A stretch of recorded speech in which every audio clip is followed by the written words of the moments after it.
Baik, Assalamualaikum warahmatullahi wabarakatuh. Salam Pramuka. Baik, adik-adikku, siswa-siswi SMP IT Fitrah Insani 1, Kecamatan Ngamprah, Kabupaten Bandung Barat. Ya, pertama-tama kita berdoa dulu, semoga kondisi kian membaik dunia ini, karena tidak hanya Akang, kalian pun akan merasakan bagaimana rasanya tidak enak ya di rumah aja ya. Nah, mengawali kegiatan pada sesi daring pekan ini, jadi akan menyampaikan sedikit materi yang mungkin kurang efisien ketika disampaikan pekan lalu. Jadi ada beberapa yang akan tambahkan, dan ada beberapa materi baru, yakni ragam upacara dalam gerakan pramuka. Yang pertama adalah mengenai tanda kecakapan umum. Mungkin ketika pekan kemarin kita sudah membahas tentang atribut apa saja yang ada dalam gerakan pramuka atau tanda pengenal. Nah, sekarang mungkin ada beberapa tanda kecakapan umum atau TKU. Nah, TKU ini itu untuk siaga yang umur 8-10 tahun dibagi menjadi 3 tingkatan, yaitu mula, bantu, dan tata. Untuk penggalan juga sama, dibagi 3 tingkatan, yakni ramu, rakit, dan terap. Dan untuk penegak itu hanya ada 2 tingkatan, bantara dan laksana. Dan untuk pandega itu hanya ada 1 tingkatan, yaitu pandega itu saja. Nah, dalam siaga itu TKU-nya strip berwarna hijau, di dalamnya ada bunga warna putih. Kalau tidak salah, bunga yang ada di dalamnya itu adalah bunga buah kelapa. Orang sering menyebutnya bunga mayang ya, depannya pakai M bukan pakai S, jadi bunga mayang. Nah, itu stripnya untuk mula, bantu, data per tingkatan nambah 1, jadi untuk mula 1 strip, bantu 2 strip, untuk tata 3 strip. Dan untuk penggalan, ramu, rakit, terap itu TKU-nya membentuk huruf V warna merah ya, itu juga sama, ramu, rakit, terap.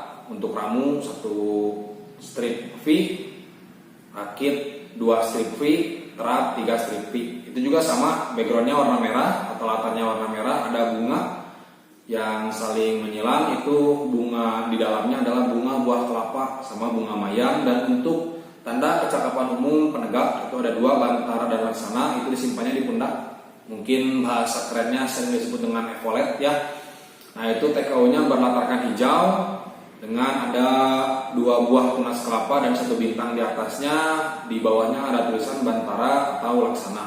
Dan untuk pandega itu tanda kecakapan umumnya warna coklat, coklat muda kalau tidak salah, dengan ada gambar tunas kelapa yang saling membelakangi, yang saling berhadapan.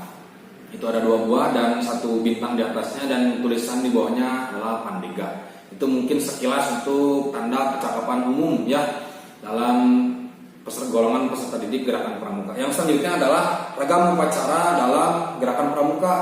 Nah, ragam upacara dalam gerakan pramuka itu ya mungkin sekarang yang kita bahas adalah untuk peserta didik saja, yaitu siaga, penggalang, dan penegak pandega. Untuk siaga itu bentuk upacaranya peserta didik semua anggotanya adalah melingkar. Nah, masih ingat kan ya, siaga itu dibaginya satuan kerjanya adalah barung.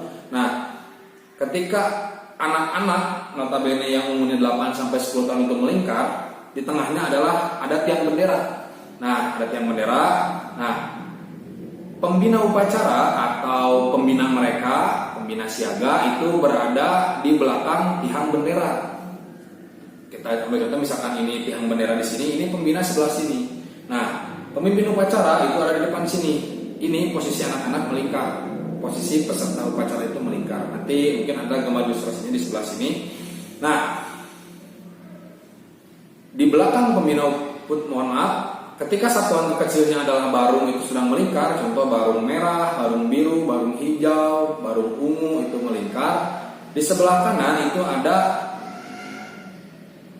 pembantu pembina, atau yang sering disebut mungkin ketika kalian di SMP atau golongan penggalang itu panggilan kepada kakak pembina, kakak pembantu pembina adalah kakak.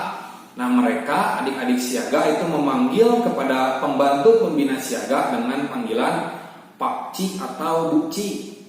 Ya, kan ketika kalian penggalang manggil kepada pembina itu dengan panggilan kakak.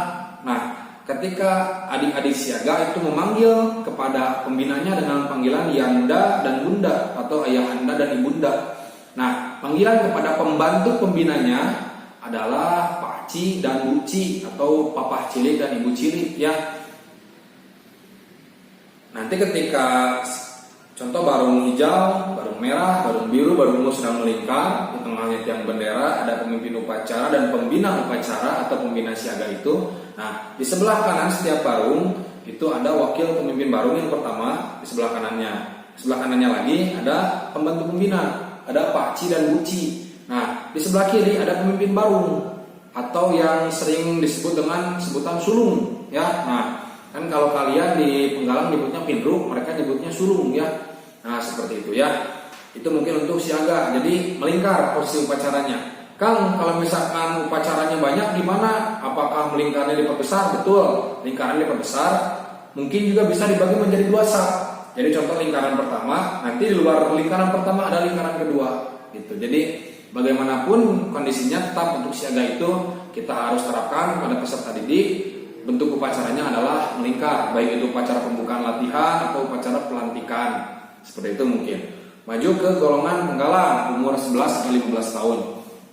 Nah, untuk penggalang itu posisi barisannya bentuk angkare. Angkare itu mungkin seperti ini, ada ilustrasinya. Kalau kalian masih nggak kebayang, angkare itu mungkin seperti atom hektar. Nah, seperti itu ya. Mungkin seperti ini nih. Nah, jadi seperti ini. Nanti sama seperti ini. Nanti di tengahnya ada tiang bendera. Nah, pembina upacara itu ada di belakang tiang bendera dan sebelah kanan kirinya didampingi oleh pembantu pembina. Ya. Nah, baik. Contoh barisan seperti ini. Di sebelah sini, sini dan sini. Di sebelah kanan regu. Nah, sekarang kita pasukan terkecilnya sebut dengan regu ya, karena kita berbicara masalah penggalang. Di sebelah kanan regu itu ada pemimpin regu sebelah kanan ya. Lalu sebelah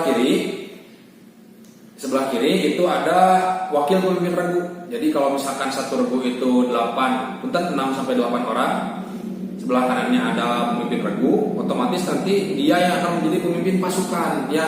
Pasukan 1, kalau kalian tahu di upacara ada pasukan 1, pasukan 2, pasukan 3. Nah, mungkin si pemimpin regu ini nanti dia akan menjadi fleksibel menjadi sebagai pemimpin pasukan ya. Nah, sebelah kirinya ada wakil pemimpin regu dan di sebelah tengahnya itu hartaka, kerani, segala macam dan anggotanya ada di tengah posisinya. Seperti itu mungkinnya untuk penggalang mungkin. Nah, apakah ketika penggalang ada pengibaran bendera? Ada. Posisi pengibar biasanya kalau kalian di upacara hari Senin itu ada di sebelah kanan atau kiri. Nanti dia maju mengibarkan dengan ada haluan segala macamnya. Nah, untuk penggalang itu pengibar bendera ada di depan. Jadi kalau misalkan kita ambil contoh, ini pembina tiang bendera. Nah, pengibar bendera di sebelah sini. Jadi kalau misalkan ini pasukan, nah pasukan pengibar bendera ada di sebelah tengah. Jadi nanti ketika dia mengibarkan bendera, tinggal langkah tegapnya lurus ke depan untuk maju ke tiang bendera. Seperti itu mungkin ya sekilasnya. Mungkin untuk lebih detailnya kita akan melaksanakan prakteknya pekan depan ya. Nah, untuk yang terakhir yaitu penegak pandega, itu posisi upacaranya adalah bersaf. Kang, bagaimana bersaf itu? Bayangkan saja saf sholat. Jadi bersaf itu pasukannya berbaris ke samping. Ya. Nah, untuk pasukan ada yang istimewa di penegak. Jadi pembina upacara itu tidak harus pembina pramuka. Nah, jadi kan kalau satuan terkecilnya di penegak adalah sangga dan untuk pandega adalah reka dan perkumpulan besarnya disebut dengan ambalan, kalau pandega disebutnya lancana. Nah, itu pembina upacara adanya. Jadi contoh ini tiang bendera, pembina upacara ada di sini. Jadi si pembina upacara itu ada membelakangi tiang bendera. Ya. Nah, nanti ketika dilaksanakan pengibaran bendera, kita harus menghormat kepada bendera, itu semua balik kanan. Ya, nah begitu ya. Jadi untuk penegak itu si pembina upacaranya tidak harus pembina pramuka, itu bisa jadi dari pradana atau dari peserta didiknya. Karena, nah sekarang kita lihat ya posisi upacara di siaga yang tadinya melingkar, maju ke angkare, terus bersaf, ya bersaf. Nah itu kalau kita lihat seperti perkembangan anak-anak yang tadinya harus dibantu terus oleh ibu bapaknya, terus dia mulai melepaskan diri dan terus dia lanjut melepaskan diri. Seperti itu mungkin ya. Jadi sekilas untuk ragam upacara, entah itu upacara pembukaan latihan atau upacara pelantikan dalam peserta didik Gerakan Pramuka, nanti mungkin kita akan bahas dan kita akan praktekkan pekan depan ya. Pekan depan mudah-mudahan kondisi sudah membaik. Kita berdoa yang terbaik ya, untuk hasil yang terbaik, karena kita sudah mendapat amanat dalam pembukaan Undang-Undang Dasar 1945 bahwasanya kewajiban kita adalah mencerdaskan kehidupan berbangsa. Rupanya sekian mungkin yang dapat akan sampaikan. Kurang dan lebihnya mohon maaf, dan saya rasa sangat banyak kurangnya karena identiknya pramuka itu keilmuannya harus dipraktekkan, diimplementasikan dalam bentuk praktek ya. Jadi mudah-mudahan sekali lagi kondisi lekas membaik. Sekian dari Akang. Wallahul muwaffiq ila aqwamit thoriq, wabillahi hidayah wa taufik. Assalamualaikum warahmatullahi wabarakatuh. Salam Pramuka.